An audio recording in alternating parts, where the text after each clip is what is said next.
Robinson Show. Right on. Right on, Bobby Blaze Smedley. How are you, my friend? Oh, can you hear me? I'm trying to talk to this man. We can hear you. You're a little muffled. Oh. Oh, yeah. Got the mic. Just trying to get through this shit like everyone else, man. Yeah, man. I was going to ask, how has the Corona world been treating you, Bobby? You know, actually, I have to say, I'm good, and Kentucky has been really good on this thing. I'm not a very political person, but our governor has done a hell of a job down here, and my county's done a hell of a job, I'll be honest with you. So, yeah, I'm just hanging in there, knock on fucking wood. But, cool. yeah. I was going to say, that would be a way to go if he wasn't doing a good job. Bobby Blaze for governor. Governor Bobby Blaze Smedley. Hell, I couldn't even be a fucking councilman or a mayor, let alone a damn governor. What have you been stocking up on, though? What have you been hoarding, Bobby? Oh, man. Believe it or not, I'm not a big paper towel person. I don't know why that's on the bottom of my list when I go shopping every couple of weeks, but I've got plenty of paper towels. Oh. I've got toilet paper, and I've got beer. Good, yeah. That's what I like to hear. And I've got a couple of shots here and there, but I had beer, man, for whatever reason. That's what I did. I don't know about you, but when they first announced that things were getting shut down, I'm like, I stocked up. I stocked up on alcohol. So, because if I don't have that, I'm gonna get crazy. Yeah. And I'm honestly, I'll say this, and I hope everyone that's listening does this too. I know alcohol sales are up. I've been trying to keep my immune. I think one of the best things to do is keep your immune system up. And so I took a 10-day hiatus here and a couple-day hiatus there or whatever. And so I probably have to make a beer run soon. And I had a couple. I had some whiskey set back and a shot here or there or whatever with it. But yeah, I just been kind of. That was one thing I actually had, and I was glad I had it. I feel like this is a time you don't have to be ashamed to drink alone. Like the rest of the times, it's been like alcoholism or depression drinking. Now it's just quarantine survival. drinking. Now it's quarantine apocalypse drinking. It's okay right now. Yeah, I know the sales went out. It must be up big time, and then you see people posting online. Of course, I just do the Twitter thing. I don't do nothing against Facebook or Instagram. Just saying. As you guys know, I do the Twitter deal. Yeah. And man, every other post is about people just, drinking during quarantine. I tell you this, I haven't done any day drinking during this time. I was thinking about before I called in, I was like, holy shit. I haven't day drank since about January. Might have been early February. I had a check over. We done some day drinking. But I'm not a big day drinker, so I usually wait till like 5 or 6. Yeah. I see a lot of people fucking day drinking, man. Just waking up and throwing some liquor in your coffee. I'm on the Instagram, like you said, you're not. And the best thing I've found recently is Lil Jon. Lil Jon has been just DJing like live for like awesome. 8 hours straight, and just all fucked up. That has to be pretty good. Yeah, it's good. Pretty good. It's really He good. said he's just fucked up the whole time. Yeah, I think like last week after our show, I watched Lil Jon like DJ for like 2 hours, just so fucked up. What Bell to Bell with Bobby Blaze, is that on hiatus right now, Bobby? It's on hiatus, man. Yeah. So just a quick shout out to Jeremy, who co-hosted and produced it, and then Tex Johnson down in South Carolina, and Jeremy's out in California. And I hope those guys are doing well. But what happened? There's no heat anywhere or anything like that. But Tex had a couple personal setbacks, and shortly after that, I got sick, and it wasn't. It was pre COVID-19 or Corona or whatever. Yeah. I lost my voice. I had an infection in my throat, and I thought I was going to go down to the hospital and just get like maybe a penicillin shot and a Z-Pack or something. And anyway, it turned out to be something with my throat. It's all good. I stayed about 5 days in the hospital. But after that, Tex got sick, and his was more serious than mine. And Jeremy it was just the right time to put it on hiatus, man. Wow, and man. I wish we had time to do it now. Yeah. But like I said, the deal, I've been doing a couple others. By the way, shout out to Morning Neurosis there, Juliet Miranda and Dave the producer. I know they're fans of you guys. Yes. I've been on their podcast a couple of times. We're good friends. And of course, Booking the Territory and a couple others, just throwing them out there just to drop names. But, yeah, personally, I got sick, and I got scared, man. Yeah. And it took me, I was there 5 days, and it took me, they said every day you're there is about a week. And honest to goodness, it took me about 45 to 50 days for I could even just do my daily walk about 30 minutes. And again, this is pre this COVID-19 or whatever. I had a real bad throat infection. Maybe you had it though, Bobby. I had a really bad flu over the winter, and it was the worst I've had in. I can't even remember, and I had to call out of work. I had a fever, and I had a lot of things going on. And who knows if this thing's been around? Here's the deal. My brother, who's a chaplain for hospice and volunteers at a couple hospitals, he said maybe Bob, you may have had it. They checked me for several things, but again, this was before he's doing a testing what you're doing, so it could have been. Yeah. I'm not saying it is or it wasn't. I just know I was in a hospital for 5 days. Yeah. And for me to stop.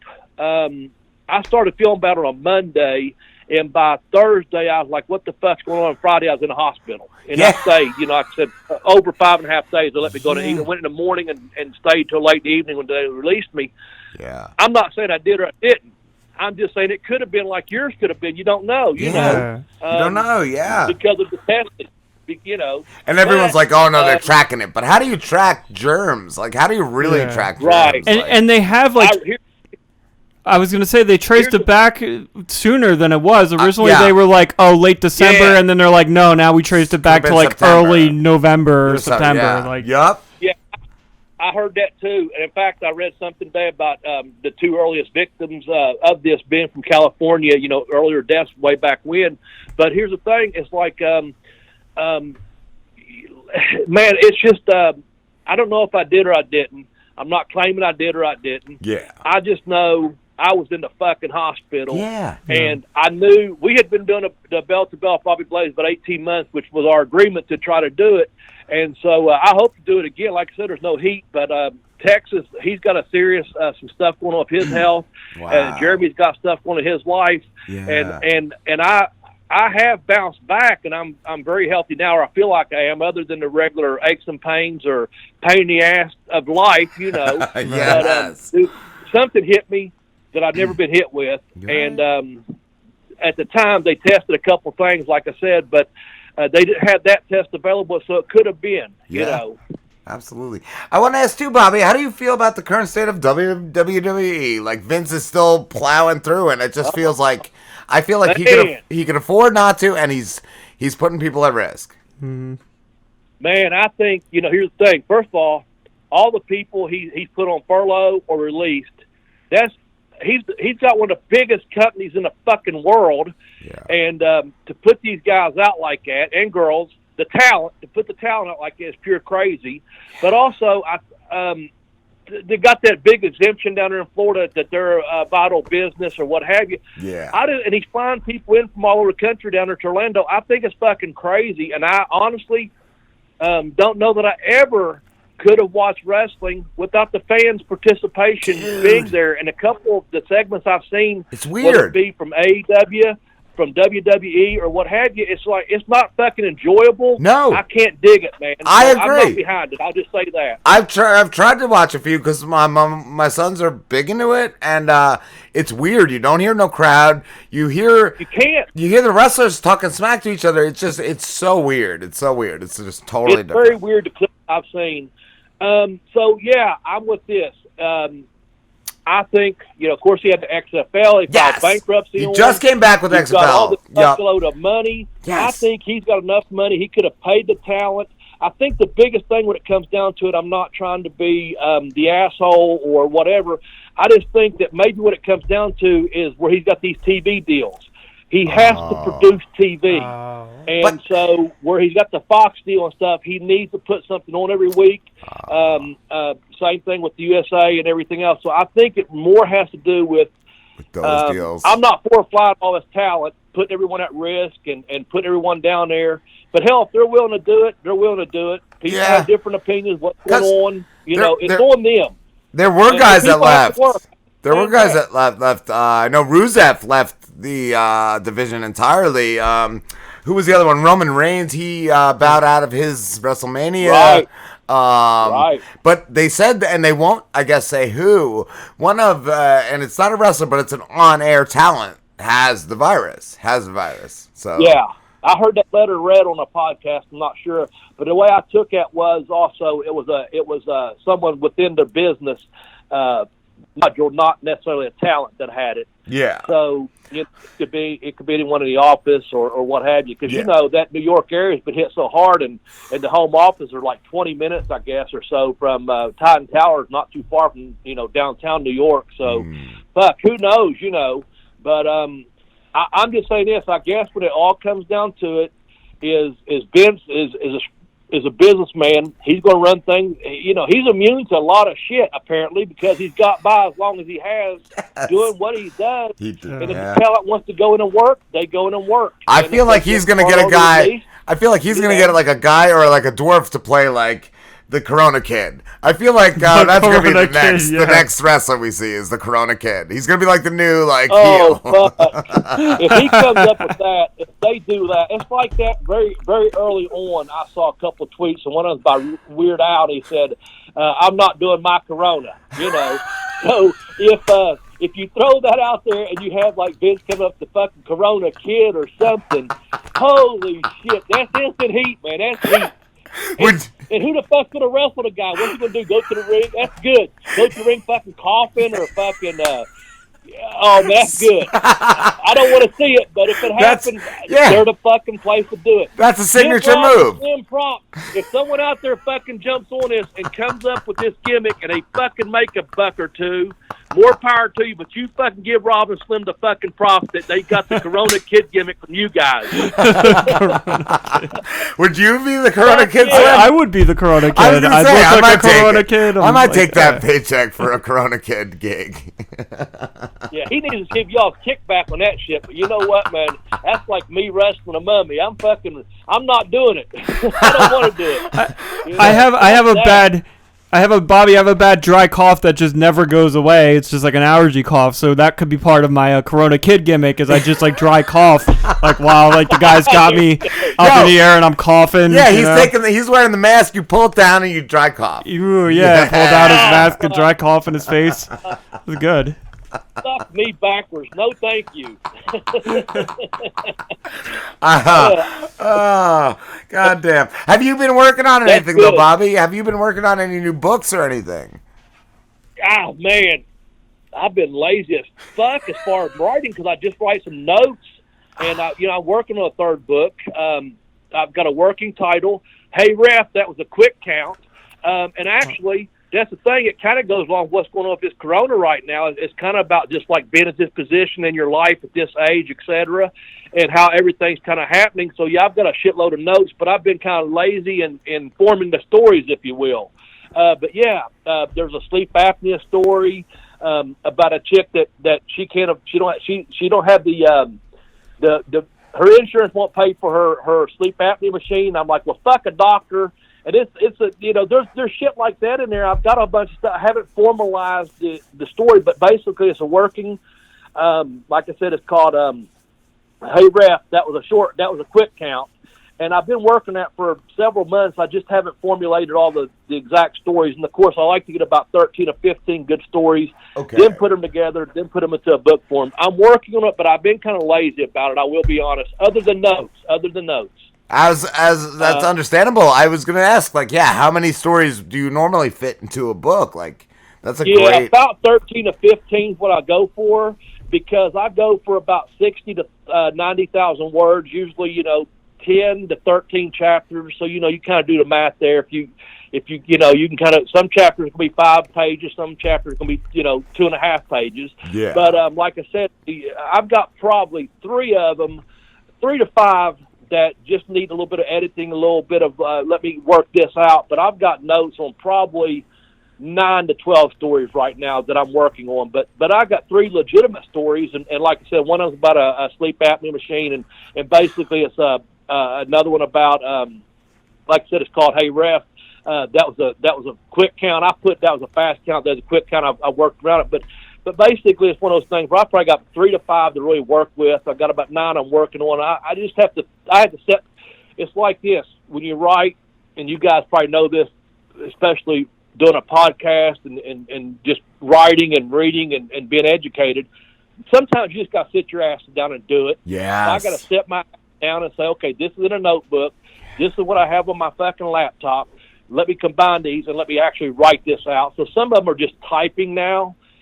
And that's what you do sometimes. You just have to type. And some of these stories, I just have to type them up. Yeah, that's the thing. Like, yeah, when you do that, like we have a show we do every Wednesday. So by certain nights, if I don't have certain things done, it's not going to happen. So yeah, Friday night I sit down, I write a skit or whatever. You know, I do that. I do another bit, and yeah, no, certain nights you have to. Like, I've legit forced myself to just sit there and like stare at a computer sometimes for like an hour till I got something. Yeah.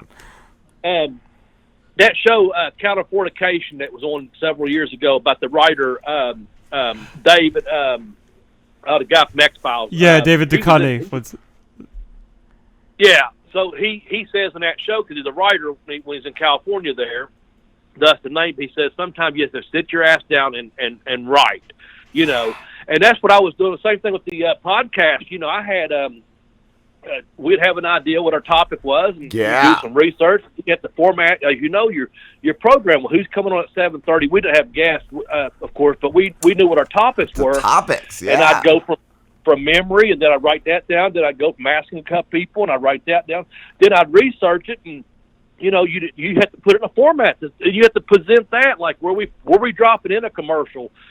Were we dropping in a plug for, you know, someone else's book or a podcast? You know, where are you putting, you know, we done a top 10, what we got hot with, and, you know, we do, what's the format? We're going to do 3 and then drop something in, you know. So there's a lot of stuff involved, and if you don't sit your ass down on that Friday, you're not doing it on the next Wednesday, you know, like you said. Exactly. I want to ask too, Bobby, even though you were sick when you guys first went on hiatus, were you having like a severe like separation anxiety? Because I feel like when we go on our break just over the summer, like the first week or two, it's like I'm going a little stir crazy. Yeah, because we recorded on Sundays, and I came home on a Friday evening. I'm sorry. And I had already sent a text out that I, you know, wouldn't be available that following week. Let's see what happens. And meaning at Sunday. And so which I was kind of out of it that Sunday anyway. But yeah, the next several Sundays, about 2 or 3 o'clock in the afternoon, that we recorded, I was like, "What the fuck am I doing?" It's one of those things that said, if I wasn't sick still, I'd be day drinking because I missed it, you know, and I still do. Fortunately, and thank you guys for having me on your podcast. I appreciate it. I've been on several, and I filled in on the, like I said, I filled in a book in the territory. I've done a couple other ones, and I'm really thankful for that. So, but yeah, absolutely, separation anxiety and just seeing what's next out there, you know. Yeah. Do you guys plan to come back, or do you think you'll start something new?